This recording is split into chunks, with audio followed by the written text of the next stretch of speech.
ஆண்டிப்பட்டி அருகே உள்ள தனியார் பொறியியல் கல்லூரியில் பேரிடர் மேலாண்மை துறையின் சார்பில் நடைபெற்ற பயிற்சி நிகழ்ச்சியில் தன்னார்வலர்களுக்கு பேரிடர் காலங்களில் மேற்கொள்ள வேண்டிய மீட்பு பணிகள் மற்றும் துரித நடவடிக்கைகள் குறித்து விழிப்புணர்வு ஏற்படுத்தப்பட்டு செயல் விளக்க பயிற்சிகள் அளிக்கப்பட்டது.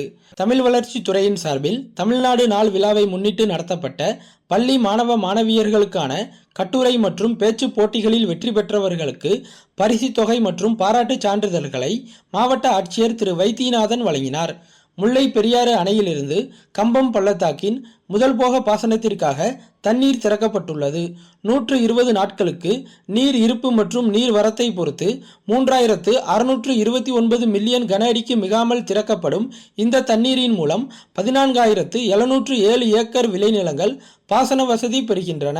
இந்திய அரசின் இளைஞர் நலன் மற்றும் விளையாட்டுத்துறை அமைச்சகத்தின் கீழ் இயங்கும் மை பாரத் கேந்திரா அமைப்பு மூலம் பள்ளி மற்றும் கல்லூரிகளில் போதைப்பொருள் ஒழிப்பு குறித்து விழிப்புணர்வு நிகழ்ச்சிகள் நடத்தப்பட்டது. பிரதம மந்திரி ஸ்ரம் யோகி மாந்தன் திட்டத்தின் கீழ் சுற்றுலா மற்றும் அதன் தொடர்புடைய துறைகளில் பணிபுரியும் தகுதியுடைய அமைப்புசாரா தொழிலாளர்கள் ஓய்வூதியம் பெறுவதற்கு இணையதளம் அல்லது பொது சேவை மையங்கள் மூலம் விண்ணப்பித்து பயன்பெறலாம் என மாவட்ட நிர்வாகம் தெரிவித்துள்ளது.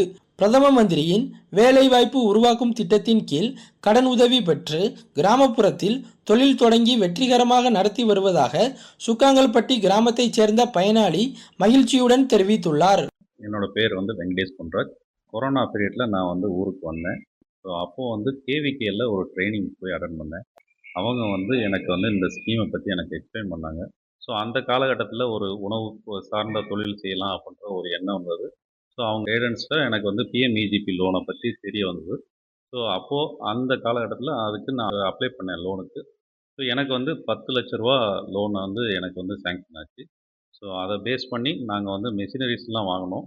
வாங்கிட்டு அதை பயன்படுத்தி இப்போ வரைக்கும் சிறப்பாக நாங்கள் தொழில் பண்ணிகிட்ருக்கோம். இதன் மூலமாக எங்களுடைய லோன் கிடைச்சதில் எங்களுக்கு ரொம்ப மகிழ்ச்சி. மாவட்ட தோட்டக்கலைத்துறை மூலம் ஆடிப்பட்ட காய்கறி விதை தொகுப்புகள் ரூபாய் 20க்கு வழங்கப்படுவதாகவும் தக்காளி, வெண்டை, கொத்தவரை, பூசணி உள்ளிட்ட 8 வகையான விதைகள் அடங்கிய தொகுப்பை விவசாயிகள் அந்தந்த வட்டார தோட்டக்கலை உதவி இயக்குனர் அலுவலகத்தில் ஆதார் நகல் வழங்கி பெற்றுக்கொள்ளலாம் எனவும் தெரிவிக்கப்பட்டுள்ளது. மக்கள் தொகை கணக்கெடுப்பு பணிகளுக்காக 2000த்திற்கும் மேற்பட்ட அலுவலர்கள் நியமிக்கப்பட்டு மாவட்டம் முழுவதும் மக்கள் தொகைக்கான கணக்கெடுப்பு பணிகள் முழு வீச்சில் நடைபெற்று வருகிறது. முல்லை பெரியாறு அணையில் தேசிய அணைகள் பாதுகாப்பு ஆணைய தென்மண்டல இயக்குனர் திரு கிரிதர் தலைமையிலான மத்திய துணை கண்காணிப்பு குழுவினர் ஆய்வு மேற்கொண்டனர். அப்போது மதகுகளின் இயக்கங்கள் சீராக இருப்பதை உறுதி செய்த அதிகாரிகள் அணையின் நீர்மட்டத்திற்கு ஏற்ப கசிவு நீர் வெளியேற்றத்தின் அளவும் சரியாக உள்ளதாக தகவல் தெரிவித்தனர். மேலும் ஆய்வுகள் தொடர்பான அறிக்கையை மத்திய முதன்மை கண்காணிப்பு குழுவிற்கு அனுப்பியுள்ளனர். தேனி மாவட்டத்தில் தொடங்கப்பட்டுள்ள கேந்திரிய வித்யாலயா பள்ளியில் 1 முதல் 5ஆம் வகுப்பு வரை 200 மாணவர்கள் தேர்வு செய்யப்பட்டுள்ளனர். தேர்வு பட்டியல் பள்ளி அறிவிப்பு பலகை மற்றும் கேந்திரிய வித்யாலயாவின் அதிகாரப்பூர்வ யூடியூபில் வெளியிடப்பட்டுள்ள நிலையில் தேர்வு செய்யப்பட்ட மாணவர்கள் அசல் சான்றிதழ்களுடன் பள்ளியில் சேரலாம் என மாவட்ட ஆட்சியர் திரு வைத்தியநாதன் தெரிவித்துள்ளார்.